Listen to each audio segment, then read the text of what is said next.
Bom dia, Kelly. Uma satisfação muito grande falar aos gaúchos pela rádio que tem a própria nomenclatura, Rádio Gaúcha. É verdade. Obrigada, ministro, pela gentileza de nos atender nessa semana de discussões inflamadas em Brasília. Ministro, o ex-presidente do Supremo, o ministro Joaquim Barbosa, usou o Twitter para dizer que é inconstitucional, que, segundo a Constituição brasileira, não se pode alterar uma votação como aconteceu no caso da maioridade penal. A sua visão é a mesma nesse aspecto? Que tempos estranhos nós estamos a vivenciar, né? Tempos de perda de parâmetros, abandono a princípios, o certo passa por errado e vice-versa, e evidentemente assim não se avança. O que nós temos na Constituição Federal, em primeiro lugar, que o Supremo é a guarda do documento maior da República, é a última trincheira da cidadania. Em segundo lugar, uma regra muito clara a revelar que matéria rejeitada ou declarada prejudicada só pode ser apresentada na sessão legislativa seguinte. E nesse interregno, nesse espaço de tempo de 48 horas, não tivemos 2 sessões legislativas. Agora, vamos compreender aquela máxima do direito: o meio justifica o fim, não o fim ao meio. Não pode prevalecer o critério de plantão. O critério é o que decorre da Constituição Federal, que a todos indistintamente submete. Pelo que o senhor está dizendo, assim, né, com todo o seu conhecimento e essas palavras maravilhosas, é inconstitucional. O que Eduardo Cunha fez ontem é inconstitucional. O que eu estou dizendo é o que eu faço no dia a dia, eu não estou nem adiantando ponto de vista, né? Eu tenho me pronunciado nesses 25 anos de Supremo dessa forma. Agora eu fico perplexo quando realmente se parte para dar uma esperança vã à sociedade, como se tivesse a observância do figurino constitucional. E aí, de forma escancarada, não se tem. O vício formal salta aos olhos. Davi. Presidente, é evidente que o Supremo é a última instância da cidadania, como o senhor está dizendo, e é evidente que cabe ao Supremo analisar todas essas questões, digamos assim, de dúvida constitucional que se apresentam, né? Mas neste caso, porque quem tomou essa decisão, essa deliberação, foi um presidente de poder também, né? O Eduardo Cunha, o presidente do Congresso. Isso aí não seria, de alguma forma, no caso de o Supremo mudar a determinação do Legislativo, não seria uma invasão, digamos, na alçada do Poder Legislativo, uma vez que é algo que compete ao regimento interno da Câmara? Olha, vamos lá, Davi.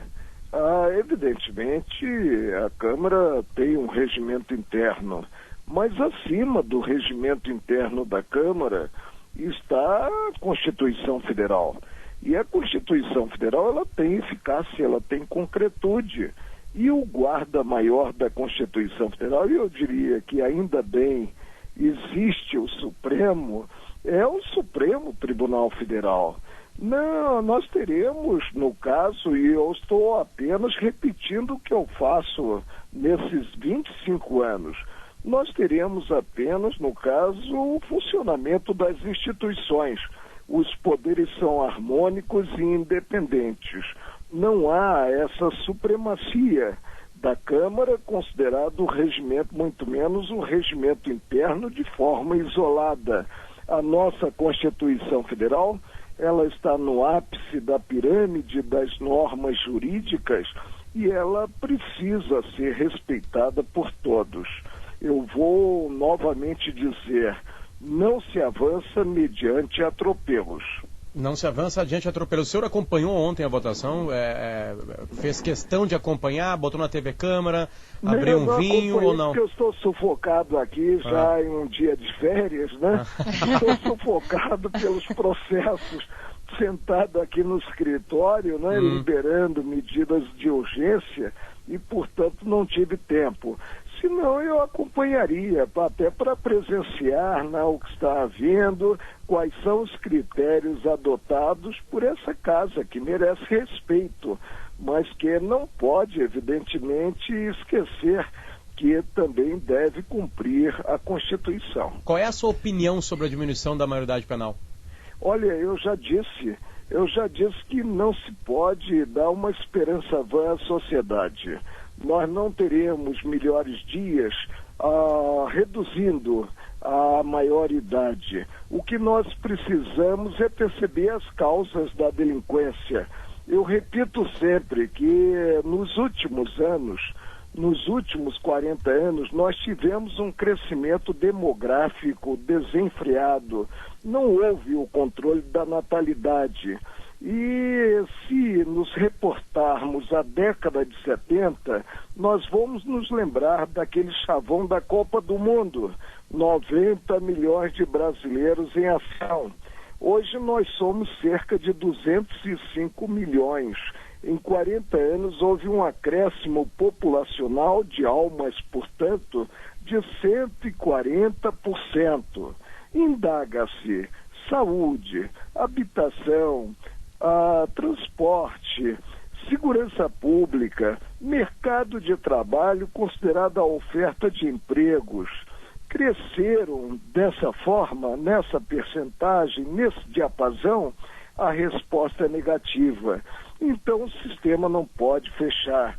Agora o que nós precisamos é gerar oportunidades para esses jovens que são jogados no mercado de trabalho e não tem como lograr, né, uma vida útil, lograr a fonte do próprio sustento, a realização pessoal. Isso é que nós precisamos fazer. E de nada adiantará jogar esses jovens nas masmorras, para utilizar uma expressão do ministro da Justiça, José Eduardo Cardoso, que são as nossas penitenciárias. Ministro, o senhor até agora abordou um ponto, o controle da natalidade, né? Os Estados Unidos, que era um país mais igual nos anos 70 e mais desigual agora é mais seguro do que era nos anos 70. E eu estava lendo esses dias que uma das análises que se faz aqui nos Estados Unidos para que esse aumento de segurança, e além das leis e tal, da maneira, digamos, diferente com que a lei é abordada, o cumprimento da lei é abordado aqui, tem também a questão do controle da natalidade, incrivelmente através da aprovação do aborto, né? que na maioria dos estados o aborto é legalizado. Que de certa forma, digamos assim, é um controle privado da natalidade, mas é como funciona, por incrível que pareça. Né? O senhor está falando aí das questões do legislativo, de como o STF interfere, tem que interferir, tem que julgar, e está no seu papel julgar essas questões todas. O senhor acha que o nosso sistema tripartite, nosso sistema dos três poderes, sistema de pesos e contrapesos, ele está equilibrado, ou a nossa democracia ainda carece muito, digamos assim, desse autoritarismo, digamos, que vem de um país que passou por ditaduras, por monarquia, e que ainda é traumatizado com esse tipo de coisa? Olha, nós temos sistemas muito parecidos, o americano e o brasileiro. O americano vem funcionando, né? O brasileiro não. Há alguma coisa errada. E o que está errado é justamente a não observância do arcabouço normativo, da legislação de regência. É o que eu falo sempre. No Brasil nós não precisamos de mais leis, de mais emendas constitucionais. O que nós precisamos é de homens, principalmente homens públicos, que observem a legislação de regência. Afinal, a legislação existe para nos dar segurança. Nós não podemos viver em sobressaltos, aos solavancos. Nós temos que buscar uma paz social, nós temos que observar o pacto social, né? Isso é que precisa haver. Nós precisamos voltar os olhos para a educação e, evidentemente, a partir da educação, buscar a correção de rumos.